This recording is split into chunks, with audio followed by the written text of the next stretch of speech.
morning, good afternoon, wherever you're watching this. Jenna's about to go to bed. I just woke up. I still have sleep, you guys. Eric and Jenna here with driverlineup.com. Check it out. It is the brand new version. It's pretty okay. It is pretty okay. And we are the world's okayest team steering wheel holder duo.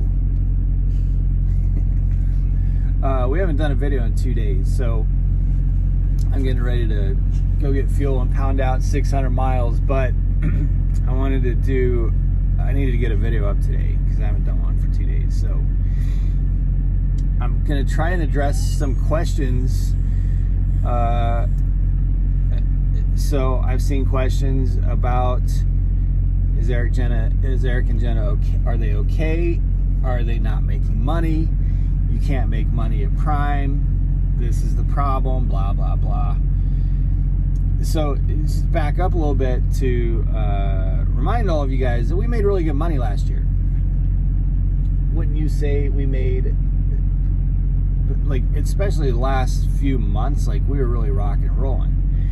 As you know from watching our YouTube channel, which if you haven't subscribed, you should, because Snowpocalypse was a little brutal. We tell the whole story.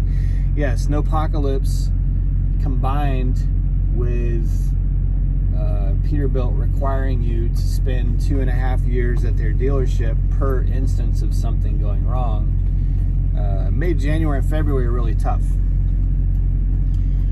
Which is not unexpected. I preach it regularly that you have to be prepared for the valleys and the mountains financially. So, yeah, like basically we already went into those months knowing that everything was going to suck, because that's kind of like a slump in freight for a little bit right after the holidays. So we were already prepared for that, but morale-wise, it was kind of just a kick in the rear to have the truck problems too. Yeah, and I'll say also another thing that kind of ruined it for us this year is that last year we got really lucky. In January and February of 2020, because we made stupid, insane money and didn't have any downtime, and we skirted the winter the whole winter. We only drove in snow like maybe 3 times. Not this winter that we're going through, but the winter before. So it kind of, it just made this January and February feel especially painful. But like we knew and we're confident that a mountain's coming. Like, you just have to know that. Again, I preach it time and time again. Part of the failures that you see out there with leasing with Prime are from those who got into a valley and made their judgment call based on that valley. Especially when you go and you get a couple good checks and you get really excited, and then you go finance a bunch of stuff that are contingent on being able to bring in that cash. Yeah. You can make great money. You can make great money, but you have to be able to step back and look at your quarterly revenue and income, not your week to week, because it'll eat you alive. So, to answer some of the questions that I've seen, we are currently having probably our best income week since we've been at Prime. Not our best revenue week. We've done more in revenue. I think we'll hit like 11,000 revenue this week, which is still really, really good. Really good. But we've had higher revenue weeks. That said, our higher revenue weeks have had higher costs. This week, what I'm excited about is that all the stars aligned. I mean, we played this week like our fiddle.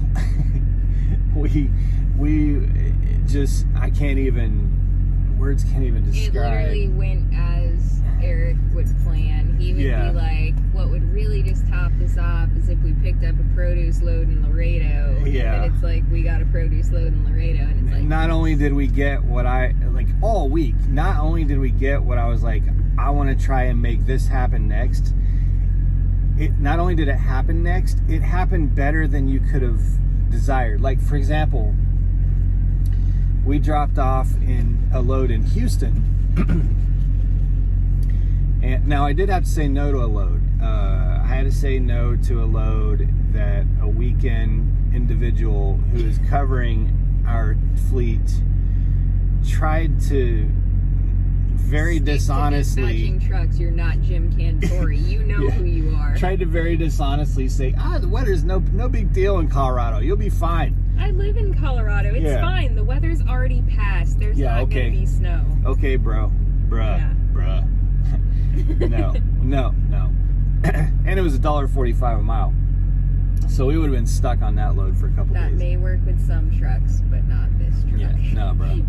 So we said no to that. So anyway, I was saying to her, like, if we get this final load, a produce load out of Laredo, that'll be the cherry on top for this week. Not only did we get a produce load out of Laredo that was paying like $2.25 a mile, they didn't have an empty trailer in Houston where we're supposed to drop off at the 90. So we got to bobtail deadhead from Houston down to Laredo. And our 3 loads before that, the heaviest one was 20,000 pounds. The 2 other ones were 10,000 pounds. This one's 36,000 pounds. This is what we have behind us is the produce load out of Laredo. So it's been a very cheap week as far as cost. Like, we haven't stopped for fuel very often at all. We haven't fueled the truck like maybe a couple times, So just everything's worked out. Like we were able to get a load out of Maryland to Columbus, which you guys, longtime subscribers, know Columbus is my favorite place to reload for a team. Your team truck, Columbus is like it's a gold mine. I'll take loads to Columbus all day long because they're amazing coming out of there.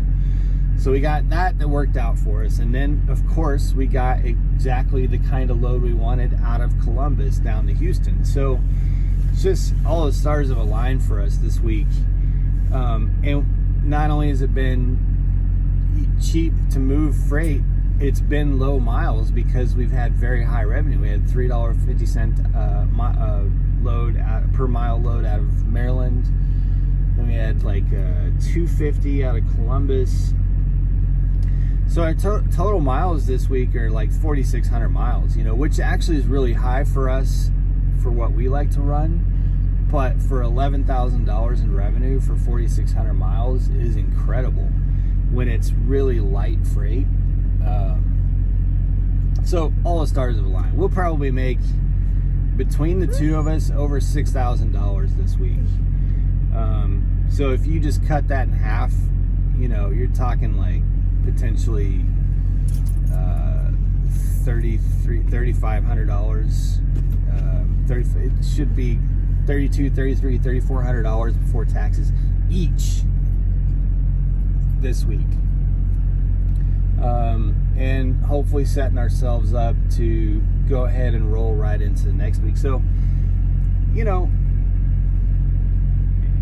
I don't want to, knock on wood, I don't want to jinx it, but my point is, it's absurd to say you can't make money with Prime. Like, we're at a point right now where we're making up for all the slowness of January and February that we experienced.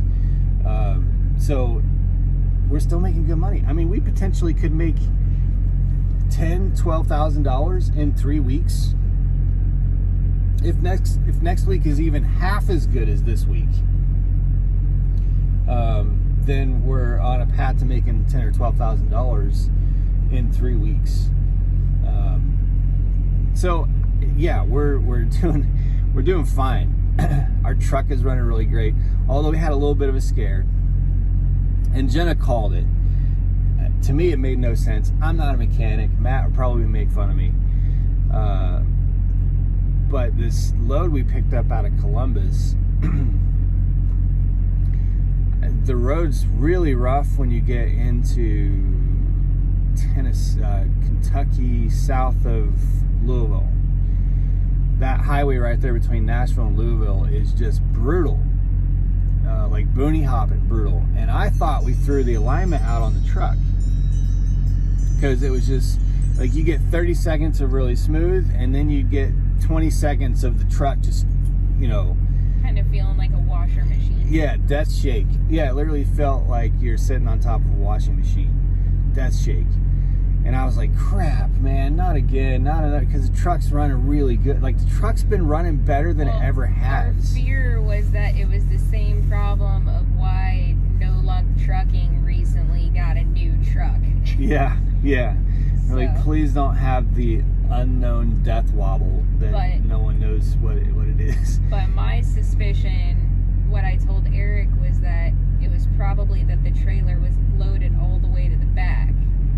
So, or that there was an alignment issue. It had a balance issue, something. And to me, that just, it didn't make sense that it could cause that much of, like, it was so much shake, you guys, that the refrigerator, which is very well installed and solid, was shaking inside the cabinet. And let me correct myself, I don't mean all the way to the back. It was loaded all in the back and not in the or front, to the side, who knows, you know, but her suspicion was it was a trailer causing it.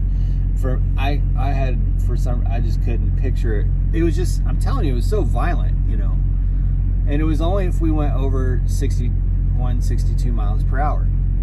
So I was really freaking out about that. But then we got this load. Well, first of all, when we bobtailed down to Laredo, no problem. I was doing 65 the whole way. And then we got this load. Truck is running amazing. Turning smooth as butter. Yeah, so yeah, guys, it's a way, and maybe some of you guys have some suggestions in the comment. It's either the way some trailers could be loaded, or their alignment could be that bad to where that trailer can make your truck have the death wobble. I mean, I can't make it up. I can't explain to you how bad it was. It was bad. Like, everything in the truck shaking every 30, 40 seconds if you went over 62 miles per hour. So, but that worked out. Truck's running great. Knock on wood. There is wood in here. I'm knocking on wood. It's fake. Well, I'm going to pretend it's... Here's Remy. Remy's not happy that it's been raining, because everything's muddy, so there's no playtime. But Jenna, what's the temperature been like last week? 70 degrees. We dodged that was another thing about our stars aligning for this week. We got into Texas. We got to Houston before all the tornadoes moved that far across, all that severe weather. Got down to Laredo and went under it as it moved across. And now we're behind that front. And we're in front of the one that's coming behind us with tornadoes and severe weather. So we'll be up in PA when that one moves in tomorrow night, which would be Tuesday night. And we've avoided all the snow. So we've really been in pretty, outside of the fact that all the ground's just been absolutely, you know, like everything's been rained on so much that it's just mud everywhere. Outside of that, we've avoided like any weather situation for the last week. So of course Matt posted that it's currently 24 degrees up in Pennsylvania, so I hope that you just... Yeah. But we're doing great. Truck's running great. This load, we've had not a lot of time on our loads. This one does. So we're taking advantage, and we're doing 2 rolling 34s. That's another good thing that's working out for us this week. Jenna's currently on a 34. Tonight I'm driving 600 miles. Tomorrow morning I'll start at 34 and she's going to drive. So when we end this pay period, we're going to end it with basically 2 brand new 70-hour clocks. So without having to stop? Yeah, without having to stop for a 34. So I mean, basically just have to, like today I had to stop for a 10-hour break, of course. But 10 hours versus 34 hours is a huge difference, you know. So yeah, guys, everything's really worked out and going well for us. We're just rolling along, listening to podcasts, audiobooks, enjoying the 70-degree weather, finally making good money again. Everything's good. Yep, nothing too exciting. Jenna's gonna sit up with me for a little while, as much as she's allowed to. Stupid DOT passenger rule. This one's getting really long, you guys, but I gotta tell you, I'm gonna do a video about this in the future. The passenger rule is the most ridiculous rule ever. She's on a 34-hour reset, which means that she hasn't driven since, or done any work on duty since 8 p.m. last night, the day before. But the DOT's rules are that it's not legal for her to be sitting in the passenger seat for more than 2 hours of my drive tonight. Even though she hasn't worked for But that's okay. I'm 24 quite good hours? at yelling at him from the sleeper. Yeah, so. she is good at yelling at me from the sleeper. And she does need to sleep tonight, which she will. But the whole thing of, the 2-hour passenger rule is so dumb, especially for low-mile team trucks. Because it just assumes that everybody's running back-to-back 600-mile shifts. And that's why they have it in place, to make sure that you're in a sleeper berth for 8 hours getting sleep. But if you're not running back-to-back 600-mile shifts, there's no reason why the passenger shouldn't be able to sit up front for more than 2 hours, especially in a situation like this where they're getting a 34-hour reset. But government getting in the way and doing dumb things. Paper logs would have prevented this. Yeah, paper logs. All right, guys. Well, thanks for letting me give you an update. If you haven't done so, join our Discord.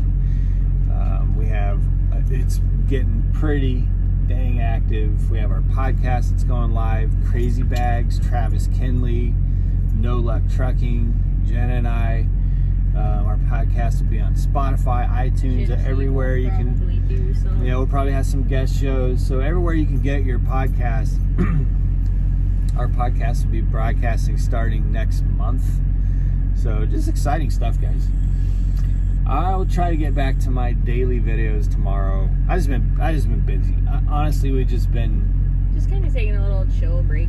Yeah, we taking a break from videos because we've just been in the mode of like getting our business together, for this week. Like, I've really had my mindset to making this week what it has become. So Yeah, so nothing wrong. We're good. yeah, all is well. That's one of the downsides of doing daily videos, is if I don't do them for a day or two, I start getting text messages going, "Are you guys okay?"